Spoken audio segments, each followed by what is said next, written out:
내 영혼 주를 찾기에 갈급하나이다.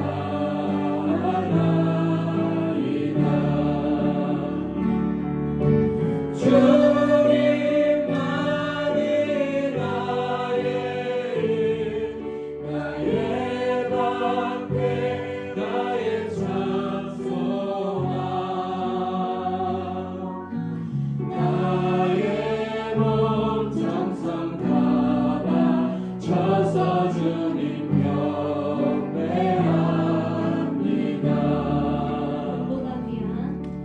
금보다 귀한 나의 주님 내게 왕족 주신 주.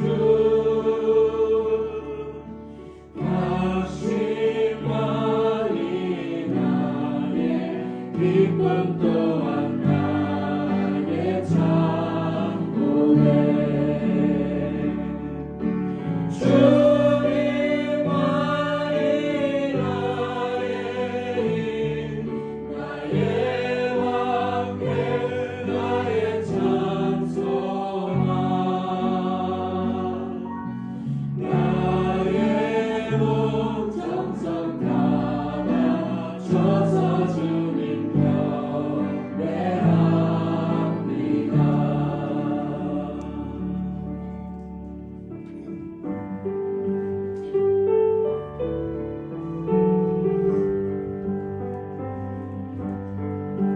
주님 여기서는 꼭 잡고 가소서. 약하고 피곤한 이 몸을 폭풍은 흑암속 해치사 빛으로 손잡고 날 인도하소서.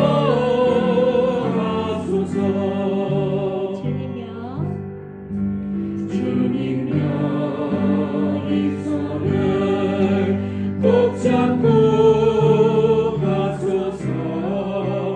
약하고 피곤한 이 몸을 폭풍은 흑암속 해치사 빛으로 손잡고 날 인도하소서.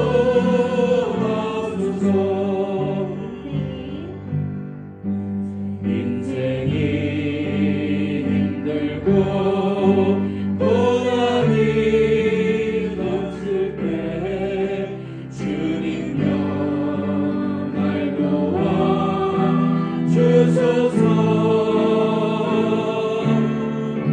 외치는 이 소리 이리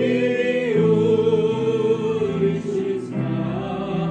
손잡고 날 인도하소서.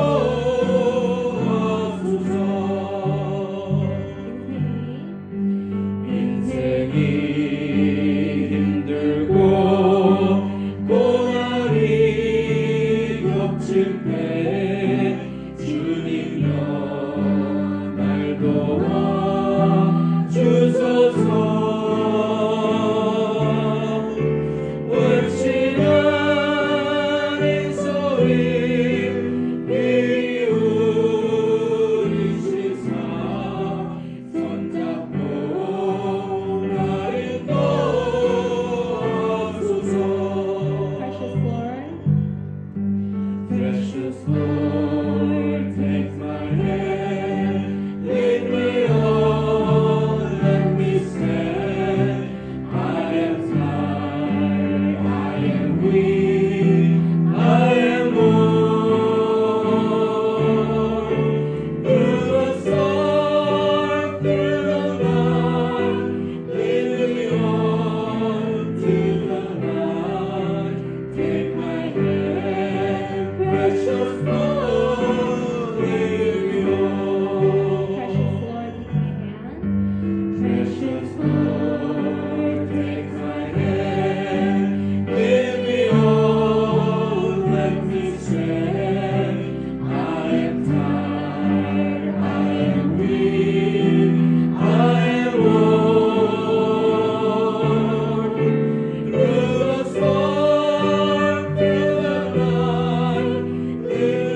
인생이 힘들고 고난이 겹칠 때 주님 날 도와주소서.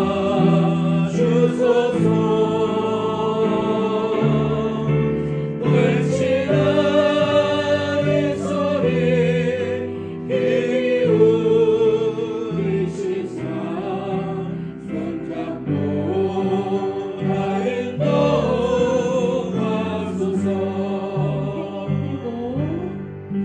인생이 힘들고 고난이 겹칠 때 주님여 날 도와주소서.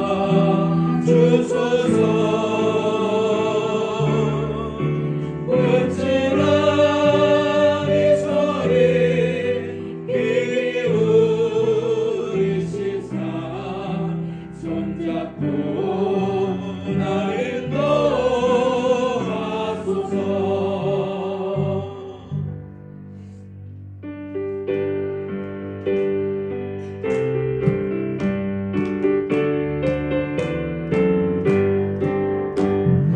죄에서 자유를 얻게 하는 보혈의 능력 주의 보혈 시험을 이기고 승리하니 참 놀라운 능력이로다.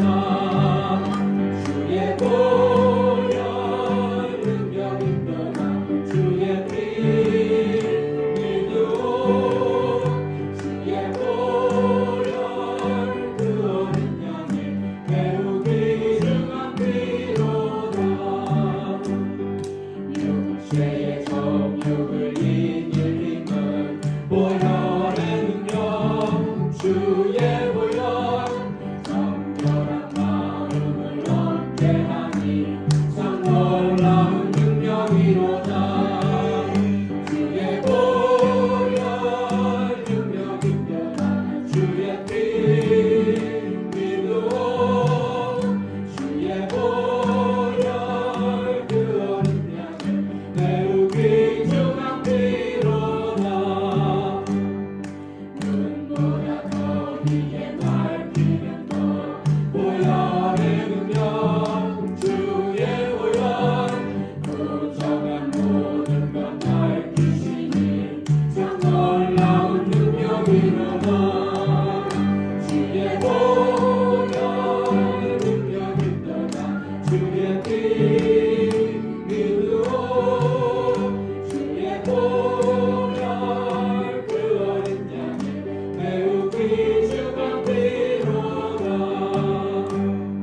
구주의 복음을 전할 제목 보혈의 능력 주의 보혈 날마다 나에게 찬송 주니 참 놀라운 능력이로다. 주의 보혈 능력이 떠나 주의 피 믿으오. 주의 보혈 그 어린 양의 매우 귀중한 피로다. Henry, can you pray for us?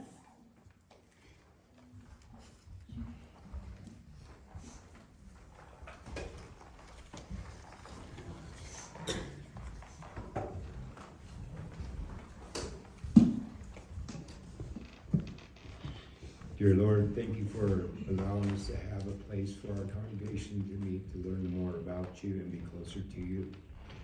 Thank you for our pastor who has able to share your word with us and give us the wisdom that you have. We appreciate you helping us all in our journey in this life, especially with the ones that have been sick with this congregation.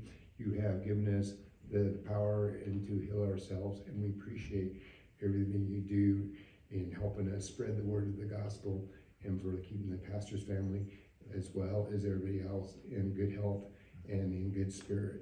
We appreciate everything you do. In Jesus' name we pray. Amen. 우리가 히브리서 2부의 말씀을 듣고 있습니다. 히브리서 1부는 예수님의 우월하심에 대해서 개괄적으로 개론적으로 예수님이 구약의 선지자보다 율법과 모세보다 예수님이 우월하시다. 그 우리의 대제사장으로 오셔서 그 월등히 우월하신 그 예수님께서 믿는 그 도리를 복음을 통해서 우리에게 안식을 주시고 하나님의 나라에 들어가셨으니 그리스도의 우월하심을 믿는 그의 성도된 분들도 그 믿음이 우월해야 된다라고 서론을 통해서 일부에 가르쳐 주셨어요. 우리가 이제 2부를 통해서는 바울이 그 예수 그리스도의 우월하심에 대해서 특별히 세 가지의 우월성을 더 구체적이고 깊이 설명해 주고 있습니다. 예수님이 제사장의 직분으로서 우월하신 것과 그리고 예수님께서 우리를 위해서 그 드려주신 그 제사로 말미암아 언약이 성취되었어요. 그래서 율법의 언약보다 예수님의 새 언약이 훨씬 우월한 것과 세 번째는 예수님께서 드리신 그 제사와 구약의 그 성소와 비교될 수 없을 정도로 예수님이 만들어 놓으신 하나님 나라의 성소에 그리고 그 짐승으로 드렸던 제사와는 비교될 수 없는 당신의 몸을 드리신 예수님의 그 제사가 얼마나 더 우월한가. 이렇게 예수님의 직분과 언약과 예수님의 드리신 제사가 그 성막이 성소가 얼마나 더 위대한가에 대해서 세 가지를 4장 18절부터 10장 말씀까지 상세하게 설명을 하고 있어요. 그래서 지난달에는 우리가 그 2부의 말씀에 예수 그리스도께서 대제사장으로 오셨는데 구약의 아론의 반차를 쫓아서 레위 지파만 제사장이 될 수 있었어요. 12지파 중에. 그런데 예수님은 아론의 족속도 아니고 레위 지파도 아니에요. 유다 지파로 오셨는데 어떻게 예수님이 제사장이 되실 수가 있느냐? 어떻게 예수님이 율법의 제사장보다 훨씬 월등히 우월하실 수 있느냐? 그 이유는 멜기세덱의 계통을 통한 특별한 제사장이기 때문에 그러하다. 멜기세덱은 예루살렘의 아브라함 때의 왕이었어요. 멜기세덱은 400년 후에 모세를 통해서 주어진 그 율법보다도 훨씬 이전에 있던 존재예요. 아브라함의 시대에 있었던 존재예요. 족장 시대에. 그런데 아브라함이 전쟁을 끝내고 멜기세덱에게 예물을 11조를 드렸어요. 그리고 멜기세덱이 아브라함을 축복했단 말이에요. 이 멜기세덱은 하나님의 아버지도 없고 족보도 없는 특별한 제사장이었어요. 그래서 그 아브라함보다도 높은 멜기세덱이 아브라함을 축복한 것은 장차 아브라함보다도 높으신 하나님의 아들 예수 그리스도가 제사장으로 오셔서 우리의 대제사장이 되어주실 것을 미리 보여주신 모형이었던 거예요. 그래서 그 모형을 들어서 바울이 예수님은 그 400년 이후에 왔던 모세의 율법보다도 멜기세덱과 같은 특별한 제사장으로 우리를 섬기기 위해서 오신 분이다라는 말씀을 시작을 했어요. 그런데 이 히브리서의 기자는 부정적으로 바울이고 저도 그렇게 믿고 있어요. 어떤 신학자는 아니라고 하지만 바울의 이런 이 편지를 쓸 수는 없어요. 그래서 바울이 이 멜기세덱의 계통으로 오신 예수님의 제사장 직분을 설명하면서 이런 걱정이 드는 거예요. 이 말씀은 영적인 말씀인데, 이 신령한 말씀인데, 이 편지를 받는 수신자들이 이 말씀에 대한 지식과 지혜와 이해가 따라올 수 있을까? 이 지혜와 지식은 세상의 학문과 지성의 지혜가 아닙니다. 영적인 지혜로 이 말씀을, 이 성숙한 영적인 지혜를 가진 성도들로서 이 말씀에 대한 영적인 이해를 가질 수 있을까라고 바울이 염려를 했어요. 그러면서 믿은 지가 오래되었음에도 불구하고 아직도 여전히 영적 어린아이에 머물러 있는 성도들을 향해서 자라나라, 영적으로 성숙하라. 그 영적으로 오래 믿었지만 영적으로 성숙하지 않는 성도들을 향해서 깨닫고 성숙하기를 바라는 마음으로, 왜 오래되었는데 아직도 어린아이의 단계에 머물러 있는가, 그것을 자각시켜 주시는 말씀이고, 그리고 다른 한편으로는 어린아이의 단계에 머물러 있는 자들이 왜 성장하지고 성숙하지 못하는가, 그 성숙할 수 있는 방법을 세 가지를 오늘 본문 말씀을 통해서 우리에게 가르쳐 주시는 말씀이에요. 그래서 저는 히브리서 5장 11절로 14절 말씀을 통해서 어린아이의 단계에서 장성한 자로 자라자 라는 말씀을 제목을 삼고 이 말씀의 은혜를 한번 나누기를 원합니다. 우리 옆에 있는 분들에게 이렇게 축복하시기를 원합니다. 장성한 자로 자라납시다.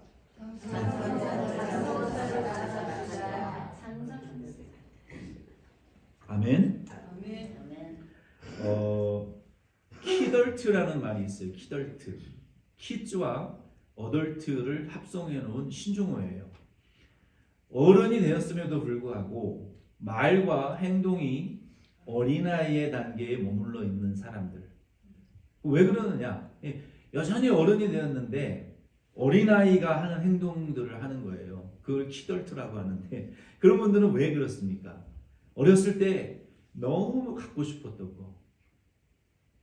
아빠 엄마가 안 사주니까 너무너무 갖고 싶어서 상처가 될 정도로 갖고 싶었던 것이 있는데 이제 내가 돈을 벌기 시작하면서 어렸을 때 가지고 놀지 못했던 막 장난감 몇천 불짜리 막 이거 뭐 사는 거예요. 왜 그런 줄 아세요? 어렸을 때 못 가져봐서 그러는 거예요. 어렸을 때 해보고 싶었던 일이 있었는데 못했어요. 그러니까 어른이 돼서 이제는 내가 내 마음대로 할 수 있으니까 어린이가 가지고 싶고 하고 싶었던 그런 일들을 막 하는 거예요. 특히 누가 그러느냐? 남자들이 그래요. 남자들이. 여자분들은 이해하셔야 돼요. 남자들은 자기만의 동굴이 있다고 합니다. 자기만의 동굴. 집 안에서도 자기만의 공간과 세계와 동굴이 필요한 거예요. 남자들은. 그러니까 여자분들을 잘 이해하시기를 바래요. 남자들이 왜 그렇게 말을 안 듣고 삐딱선을 타느냐? 자기가 하고 싶은 걸 안 시켜주니까 그러는 거예요. 죄가 아닌 한 시켜주세요. 아멘이십니까? 에이, 여자분들, 우리 여자 성도님들 아멘을 별로 그렇게 안 하시네. 그거 아까워하지 마세요. 죄 짓지 않는 한, 신앙생활 방해되지 않는 한 잠깐 풀어주세요. 한 발짝 풀어줬다가 세 발짝 확 당기면 되잖아. 그 지혜를 못 써요. 뭐 한 발짝 간다고 문제 한 발짝 갔다가 세 발짝 그냥 고삐를 확 잡아 당겨 그냥 목이 그냥 탁 막힐 정도로. 이게 밀당을 잘 하셔야지. 남자들은 그 자기만의 공간과 세계를 이렇게 보장해주는 아내를 아주 좋아합니다. 명대 집사님 엄청 흐뭇하게 웃으시는데 그래서 그거를 못하게 하잖아요. 그러면 자꾸 이 산으로 가려고 그래요. 자연인이 되고 싶어요. 자연인이 되고 싶어하는 이유는 뭔지 아세요? 나는 네가 싫어 그 말이에요. 너랑 살기 싫어 그 말이에요. 여러분 멀쩡한 아내와 자녀들 집 놔두고 자꾸 산으로 자연으로 떠도는 남자들 그렇게 지금 말하고 있는 거예요. 나는 너가 싫어. 나에게는 새 아내가 필요하고 애들에게는 새 엄마가 필요해. 이렇게 말하고 있는 거예요. 남자들이. 그래서 그런 키덜트들이 생겨나는 이유는요. 그것으로 인한 어떤 그 만족감과 성취감을 어렸을 때 느끼지 못한 어른들이 그런 키덜트가 되는 거예요. 여러분도 어느 정도는 동의하시죠? 여자분들이라고 안 그러느냐? 여자분들이 나중에 나이 들어서 그 키덜트 되면 무섭습니다. 남편이고 자식이고 안 보여요. 그냥 등 싹 돌리고 자기 길 가버립니다. 여자들이 더 무서워요. 또 남편들 조심하시라고요. 하고 싶은 거 하게 해주세요. 누구 친구 만나러 간다 가게 해주세요. 사고 싶다 사주세요. 우리 남편분들 아멘이십니까? 남편분들 큰일 났네. 아무리 남자 성도가 없기로서니 말이야. 아멘이십니까? 예. 명대 집사님 대답하셨으면 됐어요. 그래서 이런 키덜트들이 참 요즘 많은 세상이에요. 장사꾼들이 그런 키덜트들을 대상으로 물건 많이 팔아먹고 돈 많이 벌어요. 근데 제가 왜 이 키덜트에 대해서 얘기를 하느냐? 교회 안에도 오래 믿은 성도들 중에도 영적으로 이미 선생이 되고 리더가 되어야 됨에도 불구하고 여전히 어린아이와 같이 사랑을 받기만 하는 성도들이 있다라는 거예요. 11절 말씀을 읽어드릴게요. 11절부터 12절 말씀에 보면은 이 초보적인 믿음에 머물러 있는 성도들은 영적인 어린 아이라고 말씀하고 있어요. 11절 읽어드리겠습니다. 멜기세덱에 관하여는 우리가 할 말이 많으나 너희가 듣는 것이 둔함으로 설명하기 어려우니라. 5장 1절로 쭉 멜기세덱의 계통을 통해서 예수님 대제사장으로 오셨다는 말을 간략하게 편지를 쓰다가 바울이 이 편지의 내용을 6장 7장 계속 이어가야 되는데 이 영적인 지혜가 아직 자라나지 못한 성도들이 그걸 이해할 수 없을 것 같은 이 걱정이 되는 거예요. 그래서 바울이 이 어려운 말씀을 지금 먼저 전하기 전에 이 어려운 영적인 말씀을 이해할 수 있도록 여전히 어린아이의 상태에 머물지 말고 성도들은 영적으로 성장하라라고 요청하고 있는 거예요. 베드로후서 3장 16절 말씀에도 보면은 성경에 더러 어려운 내용들이 있지만 그 어려운 내용들을 억지로 풀면 전하는 자도 듣는 자도 같이 멸망한다라고 그랬어요. 그래서 성경은 어려운 말씀을 성장하지 못한 성도들에게 억지로 먹일 수는 없어요. 그 어려운 말씀이 지금은 이해가 안 되지만 성장하면 영적으로 이해되는 때가 옵니다. 그래서 그 성장을 해야 되는 것이고 성도들은 또 리더들은 그 성도님들이 성장할 수 있도록 이끌어주면서 인내하셔야 되는 거예요. 왜 이해를 못하냐고 혼낸다고 이해되지는 건 아니거든요. 어린아이가 이해할 수 없는 것들이 있어요. 그러나 성장하게 되면 자연스럽게 받아들여지고 이해되어지는 때가 옵니다. 그래서 성도님들은 성장해야 되는 거예요. 그리고 리더들은 그분들이 성장하기를 이끌어주고 기도하고 성장하게 되면 깨닫게 되는 거예요. 억지로 풀면 안 되는 거예요. 12절에 보면은 때가 오래되었으므로 너희가 마땅히 선생이 되었을 터인데 너희가 다시 하나님의 말씀의 초보에 대하여 누구에게 가르침을 받아야 할 처지이니 단단한 음식은 못 먹고 젖이나 먹어야 할 자가 되었도다. 믿은 지 오래되었음에도 불구하고 초보적인 어린아이의 믿음에 머무르는 이유가 뭘까요? 예수 믿은 지 영접한 지 오래되었고 또 교회 나온 지도 오래되었다면 자연스럽게 이제 말씀을 가르칠 수 있어야 되고 다른 영혼들을 인도할 수 있는 선생과 같은 자격을 갖추어야 돼요. 제가 한국에서 우리 중고등학생들을 수십 년 사역하면서 그 아이들이 언제 성숙하느냐. 여러분 성장은 그냥 보통 적당히 먹고 시간이 지나면 어린아이가 성장합니다. 키와 마음이 자라죠. 그렇죠? 이 병이 있는 아이들은 그렇지 못하지만 성장은 누구나 하는 거예요. 적당히 먹고 잠자고 활동하면 누구나 성장은 해요. 그러나 성숙은 쉬운 것이 아닙니다. 이 어린아이와 같은 상태에 성장은 했지만 여전히 하나님의 말씀의 초보, 그 아주 기본적인 복음에만 머무르는 그 성도들은 왜 그럴까요? 왜? 그 이유는요. 여기 13절에 12절에 분명히 말씀했어요. 무엇만 먹고 무엇을 경험해 보지 못했기 때문에 젖은 밀크를 가리켜요. 여러분 밀크는 milk 여전히 어려워요. 발음이. 이거는 미역 하라고 그러는데 미역도 아니야. milk 어려워요. 이 젖은 고대에는 그러니까 아이를 낳은 엄마들이 젖을 먹였어요. 그렇죠? 엄마가 젖이 안 나오면 소나 양이나 염소나 이 동물을 통해서 얻은 젖을 먹였단 말이에요. 그래서 이 초유의 면역력이 과학적으로 입증이 되면서부터 요즘은 아이를 낳으면요, 그 1살 2돌까지 어떤 아이들은 4살까지도 젖을 먹는다 그래요. 이 엄마의 초유가 아이를 출산하고 난 지 제가 정확히는 모르겠지만 한 3개월 정도인가 모르겠어요. 1년 미만이에요. 그 초유가 나오는 기간이. 그래서 그 초유를 많이 압착을 해가지고 냉동실에 얼려놓는 거예요. 그래서 그 초유를 아이들에게 먹은 아이들은 면역력이 높아져가지고 잠정 치레를 안 한다는 거예요. 하더라도 빨리 회복을 한다는 거예요. 왜? 하나님이 그 초유 안에 이 세상에 엄마의 뱃속에서 보호받던 아이가 세상에 숨을 쉬는 순간 바이러스와 면역력의 공격을 받으면서 극복해낼 수 있는 모든 면역 이 약을 그 초유 안에 하나님이 다 넣어 놓으셨다는 거예요. 그래서 그걸 먹고 아이가 100일이 지나면 한국 사람들은 이제 이게 위험하지 않기 때문에 100일 잔치를 한국 사람들은 옛날에 했단 말이에요. 100일 지나면 어느 정도 아이가 아주 건강해져요. 그리고 또 돌 지나면 이제 정말 돌잔치하고 이제 아빠 엄마 이 몇십 개 정도는 단어를 말할 정도로 그런 지혜가 자라난단 말이에요. 근데 그때부터 아이들에게 바로 막 불닭라면 이런 거 먹일 수 없어요. 먹었다가는 죽어요. 진짜 사망에 이르러요.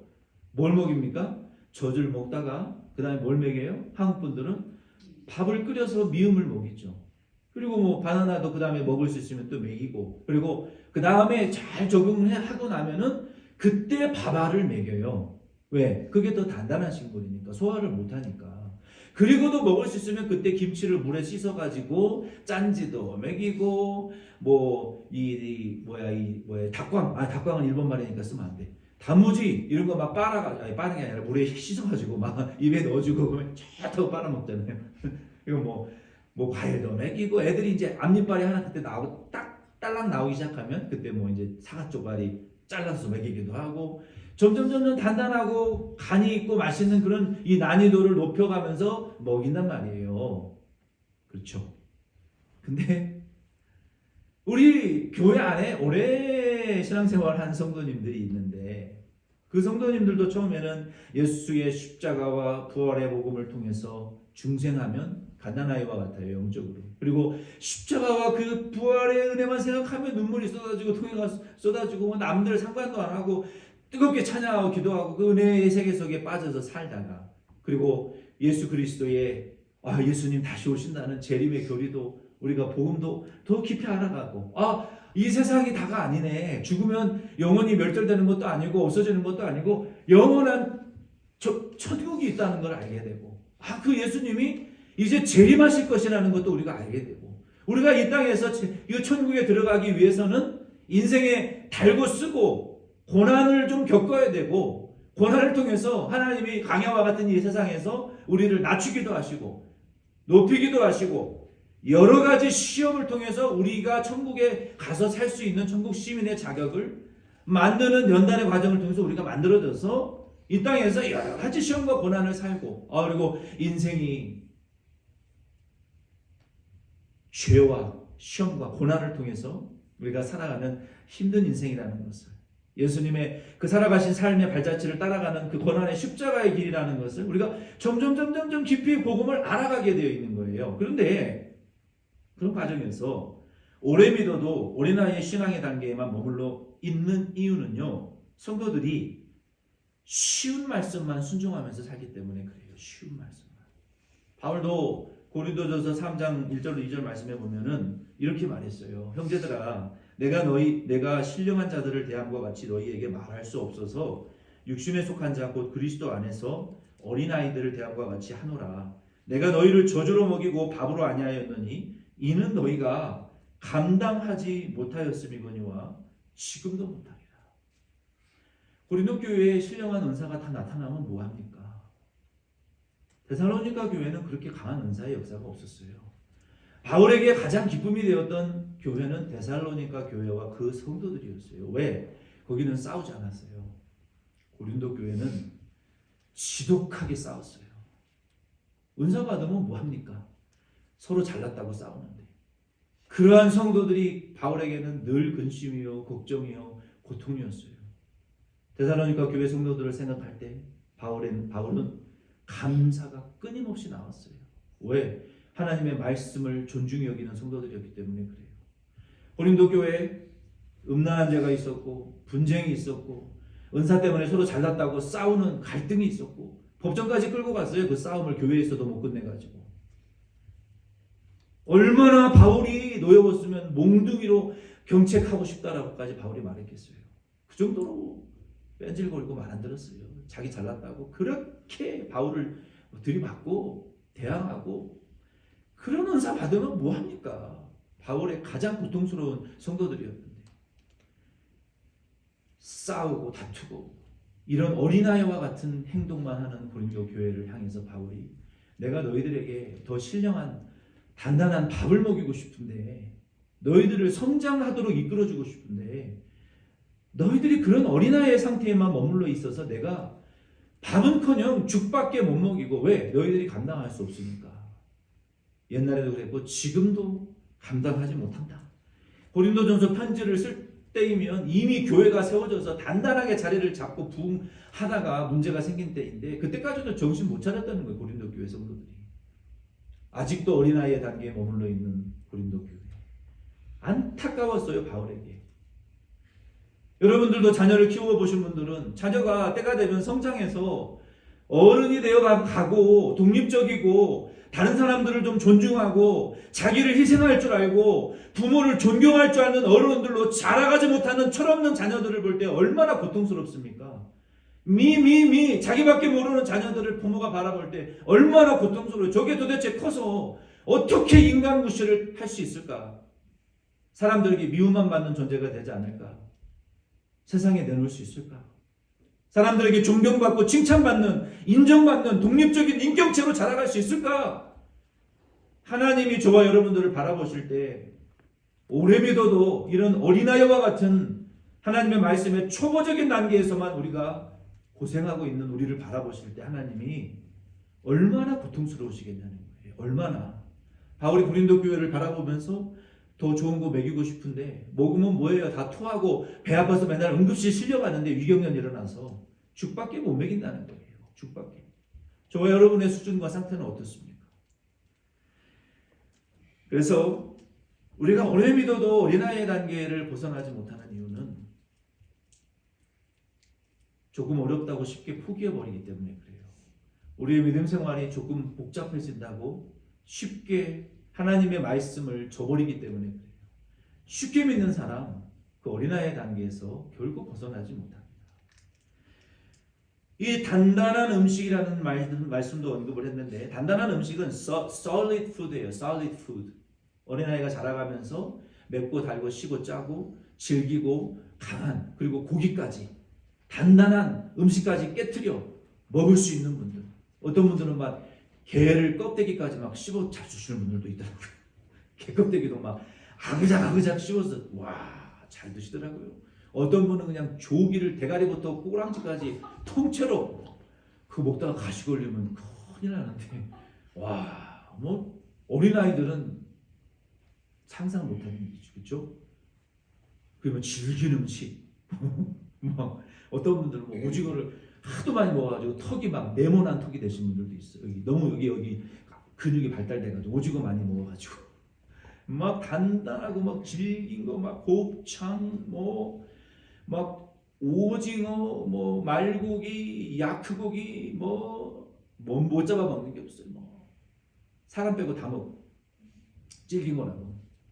그렇게 어른 되면은 다 먹을 수 있어요. 근데 이 어린아이의 단계에 머물러 있는 분들은 그 하나님의 말씀의 그 초보적인 기본적인 복음을 가르쳐요. 그것을 무시하는 것이 아니라, 이 나무가 여기 있는 것 같아도 지금 24시간 365일 세포가 이 현미경으로 바라보면은 끊임없이 분화하고 있어요. 이 스프라웃을 보세요. 얼마나 이 사랑스러운, 참 예쁘다. 이 꽃 스프라웃이 올라가고 이 뿌리가 계속 365일 성장하고 있잖아요. 우리가 기본적인 복음의 생명을 가진 성도가 아래로는 뿌리를 내리고 속으로는 세포 활동을 하고 막 생장 활동을 하는 것처럼 우리가 이 자라가야 되는 거예요. 그 기본적인 생명의 복음에서. 이 단단한 음식이라는 것은 그 하나님의 말씀의 초보의 단계를 넘어서는 그러한 다음 단계의 말씀을 의미하는 거예요. 이런 영적인 어린아이의 문제성이, 심각성이 자라지 못하는, 오래 믿어도 성장하지 못하는,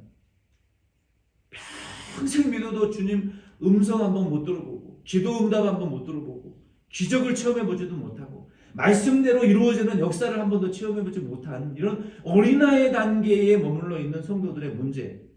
왜 그럴까요? 왜? 그 이유는 뭐라고 말씀드렸어요? 젖만 먹기 때문에 그래요.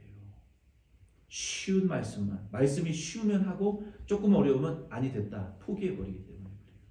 그러면 저 여러분들이 문제의식을 가졌기 때문에 이 문제의식을 느끼고 어떻게 우리가 어린아이의 단계에서 장성한 자의 단계로 올라갈 수 있을까요?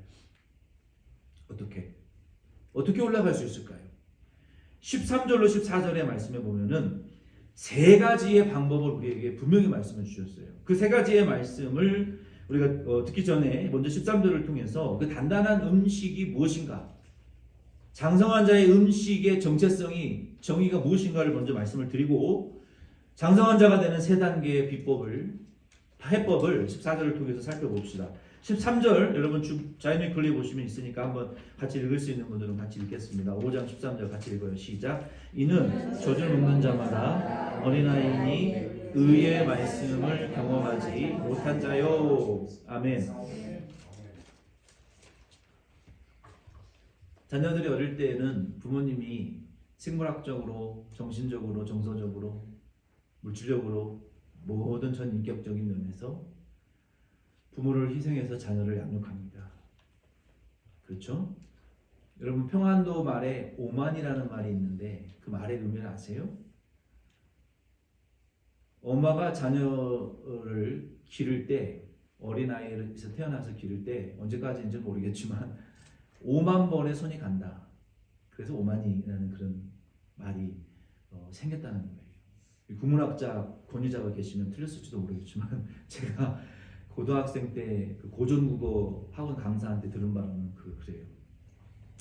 5만 번의 손이 간다. 그래서 오만이 동무, 오만이 뭐 어머니가 북한 사투리로 그렇게 됐을지도 모르겠지만, 그런데 자녀들이 이제 성장하게 되면요, 참 여러분들은 부모님이 자녀를 키우는 것 같죠?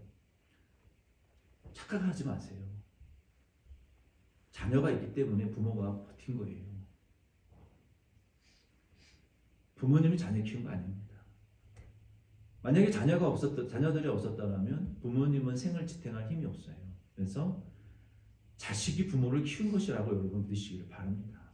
힘들어도 자식 때문에 버티는 것이고, 힘들어도 자식 바라보고 참은 거 아니에요? 더럽고 치사해도 자식 바라보고 참는 거 아닙니까? 근데 이제 때가 되게 되면요, 참 신기한 것은 이 사람이라는 것이요, 자녀들이 철이 들면 부모님을 걱정합니다. 부모님의 생각을 궁금해해요. 그리고 자녀가 부모를 키운 것보다도 더 많이 자녀들이 부모님을 생각해요. 그리고 자식들이 부모의 짐을 대신 짊어져 주고자 하고, 자식이 부모에게 받은 사랑 이상으로 부모를 사랑하려고 합니다. 이 부모님의 생각이 궁금하고, 부모님 지금 뭐하고 계시나 궁금하고, 부모님이 뭘 좋아하시나, 부모님 지금 뭘 하고 싶어 하시나, 이렇게 부모의 생각을 확인하게 되는 거예요. 근데 우리가 예수 믿은 지 오래돼도 하나님이 나를 향하신 하나님의 그 생각에 대해서 궁금증이 없는 분들이 있어요. 아무 생각이 없어요. 하나님이 우리 교회와 우리 가정을 향해서 앞으로 펼치고자 하시는 당신의 뜻이 무엇인지 무관심한 성도들이 있어요. 아무 생각 없이 그냥 되는 대로 신앙생활 하는 분들이 있어요. 여러분도 여러분이 부모님이 계시니까 부모님들이 먹고 싶고 입고 싶고 아프시고 궁금한 거 여러분 궁금하지 않으십니까? 그런데 왜 성도로서 당신의 아들을 주신 성도된 저와 여러분들은 하나님이 이 교회를 향해서 펼치고자 하시는 하나님의 의가 왜 궁금하시지 않느냐는 거예요. 이 교회를 세우신 하나님이 이 교회를 부흥시키시고 확장시키고 싶어 하시는 하나님의 그 뜻과 의지를 왜 궁금해하지 않으시냐는 거예요. 그냥 하루하루 때우고 살면 되는 겁니까? 하나님이 우리 교회를 주신 사명, 하나님이 우리의 가정을 향해서 이 남자와 결혼하게 하신 이유, 이 여자와 결혼하게 하신 이유, 이러한 자녀를 주신 이유, 나와 관계를 맺고 있는 수많은 이웃들을 만나고 알게 하신 이유가 우리의 사명의 목적이고 방향인데, 저와 여러분들이 이 교회의 자리에 앉아서 예배드리는 이유가 이 교회를 향하신 하나님의 그 뜻을 이루어드리기 위해서 보냄을 받은 사명자라는 사명이 왜 궁금하지 않으시냐는 거예요. 그냥 하루하루 먹고 살면 되는 겁니까? 사람이라면 나이가 들면서 부모를 생각하게 되어 있어요. 위하게 되어 있어요. 부모의 뜻을 존중하게 되어 있어요. 그런데 우리는 신앙의 나이가 깊어지면 질수록 왜 하나님의 뜻에 대한 관심이 식어지는 줄 아세요? 하나님 사랑하지 않기 때문에 그렇죠. 그것이 그렇게 중요하지 않기 때문에 그래요. 내가 더 중요하기 때문에 그래요. 하나님의 나라보다 내 인생이 더 소중하기 때문에 그런 거예요. 하나님은 우리에게 아들을 주셨어요. 100년도 못 사는 인생 끝나면 세상 인연 다 끊어지는데 죽어도 영원히 살 천국을 우리에게 집을 보장해 주셨어요.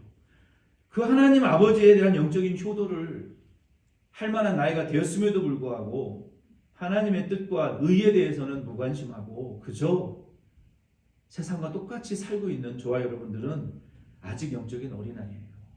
하나님의 뜻에 대한 관심이 없어요. 우리가 이 하나님의 의의 말씀이라는 것은 장성한 자를 통해서 이루어 가시는 하나님의 그 의를 이루어 가시는 말씀이라는 뜻이에요. 우리가 조금 어려우면 포기하고 조금 힘들면 그만둬 버렸기 때문에 하나님이 저와 여러분을 통해서 하나님의 뜻을 주셨다면 어렵더라도 그 뜻을 이루어드리기 위해서 우리가 고난을 두려워하지 않고 믿음에 당신이 주님이시거든 나를 이 파도를 향해서 걸어오게 명령하여 주시옵소서라는 이러한 믿음의 담대함이 없다라는 거예요. 그저 파도가 무섭고 물에 빠져 죽을 것처럼 무서운 거예요. 베드로는 주님을 위하고 싶은 마음이 있었어요. 당신이 주님이시거든 나를 명하여 이 파도 위로 걸어가게 해주시옵소서. 우리가 조금 어려워진다고 힘들어진다고 하나님의 말씀을 포기하게 되면 하나님은 우리를 통해서 당신의 의를 절대로 이루실 수가 없습니다. 하나님께서 바벨론으로 끌려간 수많은 유대인들 중에 왜 다니엘, 사드락, 메삭, 아벳느고를 선택하셨는지 아세요? 그 다니엘과 사드락, 메삭, 아벳느고에게는 어린 소년들이었어요. 그러나 그들은 고난이 왔을 때 왕이여 당신의 금신상에 절하지 않을 것을 분명히 아시옵소서.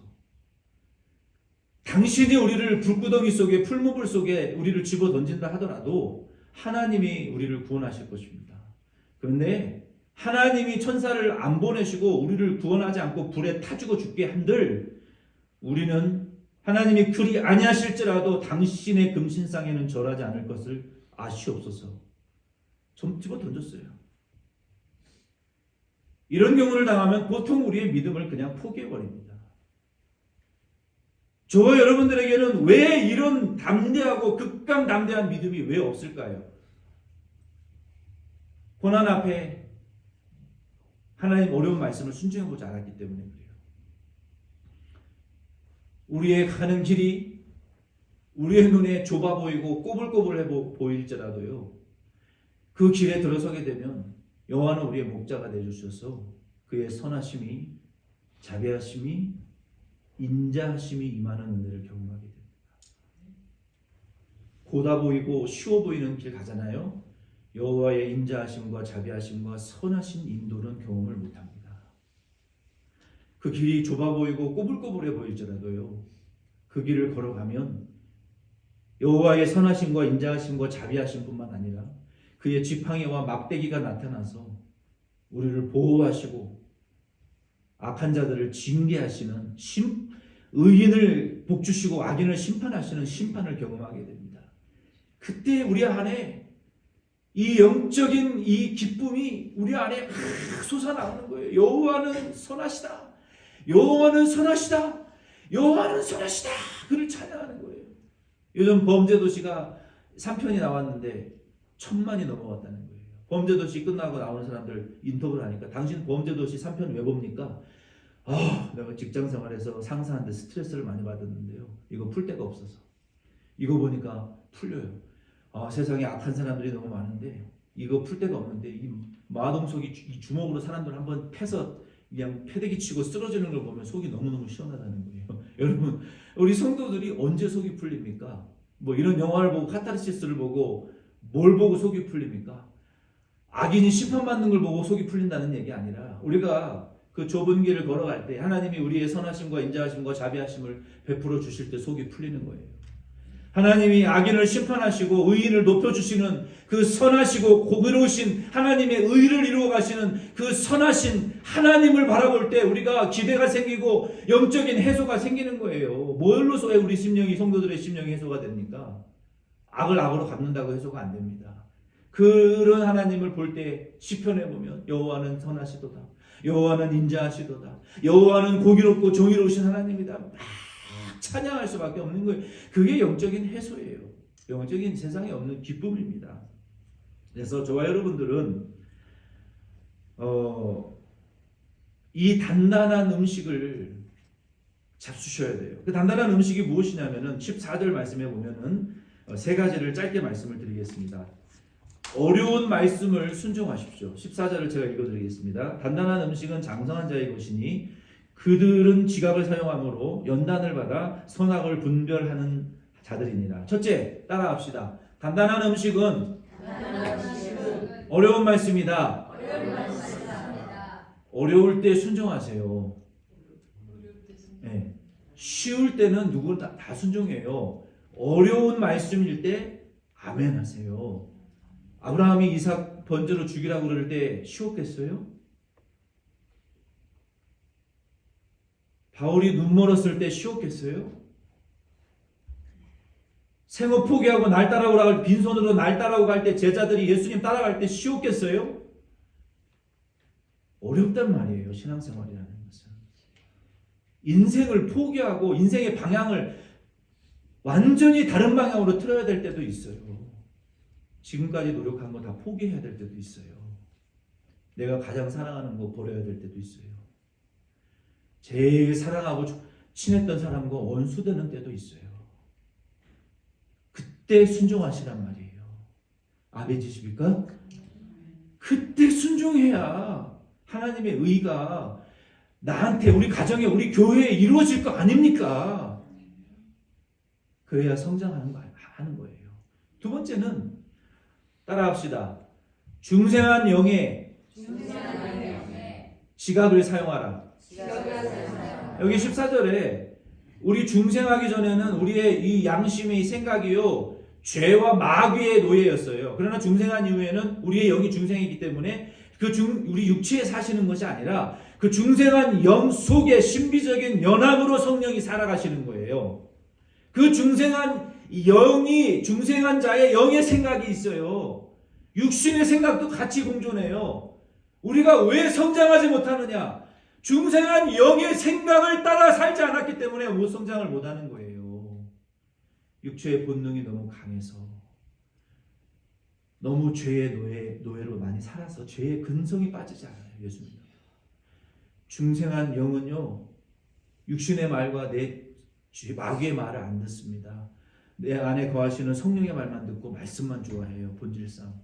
그 중생한 영의 생각을 따라서 모든 위기의 순간에 그 중생한 영의 소리를 먼저 듣고 생각하고 말하시기를 꼭 부탁을 드립니다. 그 중생한 영은 100% 성령에게 주장받고 100% 말씀의 주장을 받아요. 그러면 내 육신의 생각을 따라가면 성공하겠습니까? 중생한 영의 생각을 따라가야 성공하겠어요? 말해 뭐합니까? 중생한 영의 생각을 따라가야 성공하죠. 근데 지금까지 우리는 뭘 따라 살았어요? 내 속에 중생한 영의 생각을 따라서 살아보지를 않은 거예요. 왜? 그거 따라가면 고난이 있으니까. 그거 따라가면 힘들어지니까. 그거 따라가면 세상적으로 가난해지니까. 그거 따라가면 세상에 쾌락 추구할 시간이 없어지니까. 육신의 소리만 듣고 살아가기 때문에 평생을 믿어도 장성한 자가 될 수 없는 거예요. 고난이 싫기 때문에 그래요. 세 번째는요, 따라합시다. 선악을 분별하자. 오순절에 임한 성령은 불의 혀와 같이 임했다 그랬어요. 여러분, 불의 혀는 뭡니까? 우리가 은사도 좋지만요, 불의 혀는요, 중생한 영의 생각을 붙들고 역사하시는 성령의 지각을 가리키는 거예요. 혀는 갈라지는 거예요. 여러분, 불길이 막 넘실넘실 갈라지잖아요. 이게 하나님의 역사인지 귀신의 역사인지 은사 받는다고 모릅니다. 어떻게? 영의 생각이 성령에 붙들려 말씀의 기준으로 판단할 때 나오는 분별력이에요. 아멘이십니까? 이게 굉장히 신앙생활에 중요한 영적인 말인데요. 지각을 사용하여 연단을 받아 선과 악을 분별하는 자가 장성한 자예요. 요거 못하는 자는 영적 성도라고 할 수 없어요. 우리가 영의 생각을 따라갈 때 영의 생각은 성령에게 붙들려 있어요. 성령은 말씀을 가지고만 역사하십니다. 그래서 그것을 영의 생각을 따라가고 이게 영의 생각이구나. 이거 영의 생각이 아닌데. 이거 하나님 기뻐하지 않으셔. 영의 생각. 이 일을 몇 번만 하잖아요. 기도할 필요 없어요. 웬만한 일들은. 내 안에 있는 성령 하나님이 내 영을 말씀을 붙들고 이거 하나님 뜻이다 순종해라 그러면 가면 되는데 뭐하러 금식하고 기도합니까? 내 안에 성령이 말씀하시는데 누구한테 물어볼 필요도 없어요. 내 안에 계시는 성령이 옳다 하면 걸어가면 축복받는 거예요. 그렇게 생각들이 선과 악이 쫙쫙쫙쫙 갈라지는 훈련을 하게 되면요. 장성한 자가 될 수 있는 거예요. 그런 분들은요.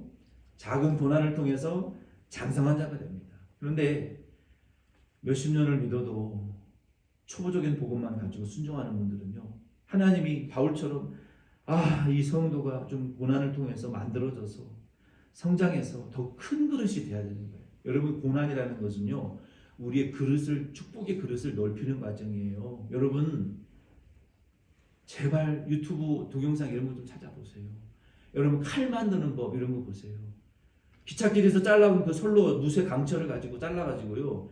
1500대가 넘는 불 속에다가 넣어가지고 시뻘개질 때까지 달궈요. 망치로 몇십 번을 뒤집었다 엎었다 두들겨 팹니다. 늘려가지고 또 접혀서 또 펴요. 늘렸다가 접어서 또 핍니다. 요만한 쇳덩어리가 이만한 칼로 변화돼요. 언제 변화됩니까? 불 속에 들어가야 늘어나는 거예요. 성도의 고난이 뭔지 아십니까? 요만한 축복의 그릇을 가진 성도를요. 이만한 축복의 그릇으로 늘려주는 축복의 고난이에요. 근데 성도들은 하나님이 우리를 축복의 그릇을 크게 만들어서 복 주시기를 원하는데 불 속에 들어가기를 싫어하는 거예요. 넓어져야 복이 임하는데 맨날 공기 끓을 것 같은 신앙생활을 신앙을 하니까 주고 싶어도 주면 뭐에 다 넘쳐 빠져나가 버리는데 고난받을 때 잘됐다. 내 그릇이 넓어진다 생각하시고 바짝 엎드려서 부르짖으시기를 바랍니다. 아멘. 기회 로또 맞는 기회보다 더 축복받는 기간이에요. 그래서 넓어지잖아요. 복을 받습니다. 근데 그보다 더 쉬운 길이 있어요. 고난 안 받고 복 받는 길이 있어요. 뭡니까? 장성한 성도가 되면 돼요. 어떻게 장성한 성도가 된다 그랬어요? 쉬운 말씀 순종하지 말고 어려울 때 순종하세요. 내 양심에 중생한 영의 생각을 따라 사세요. 약간의 고난이 있지만 여호와의 선하심과 인자하심과 자비하심, 막대기와 지팡이로 안위하심이 있습니다.